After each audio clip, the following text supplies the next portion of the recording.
Hello guys, so yun no. Tapos na nating tawagan yung numero nitong house apartment na nasa likod ko. Meron po diyang 4 na units na vacant. Studio type po yan. May sariling CR, may sariling lababo. Ngayon, nandito ako sa pay parking ng area. Ayan, dito kung meron ka sasakyan na 4 wheels, dito yung parkingan. Ayan, kasi subdivision to, medyo maluwag nga yung kalsada pero nasa main road kayo. So hindi rin pwede mag-park dyan basta-basta. Wala rin parkingan yung bahay, kaya street parking only. So kung ayaw mo maabala, dito mayroong parkingan dito. Okay. So napakamura lang ito. Tapos na natin i-inquire. So alis na tayo ngayon. Maghanap pa tayo ng iba pang bahay. Sulitin natin itong araw habang maganda yung panahon, hindi mainit. Pero mukhang uulan mamaya, kaya bis-bisa na natin. So yun lang naman guys. Maraming salamat. So yan, kine-check na natin.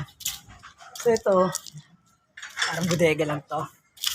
Ito naman dito yung gate at yung service gate na papunta doon sa may taas.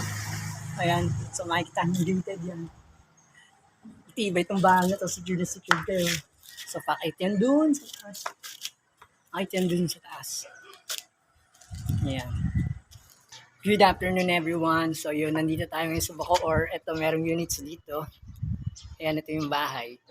4 po dyan yung vacant. Studio type yan na may sariling CR, may sariling lababo na fully tiles. So, biglaan yung pagpunta natin. Dapat wala ma-schedule yung pagpunta para makita natin yung loob. Pero, yun nga, kasi nga tayo ay locator. Naglo-locate tayo na. Siyempre, di naman nila alam na darating tayo ngayon. Biglaan din natin nakita. Thanks God, tinulungan niya tayo mahanap to. So, eto, sample lang to. Nagawa na lang tayo ng panibagong video. Panibagong features, kuha na lang natin pag mayroong pagkakataon. So, yun lang muna guys. Importante, nakuha natin yung importanteng detalye. So, yun. Thank you.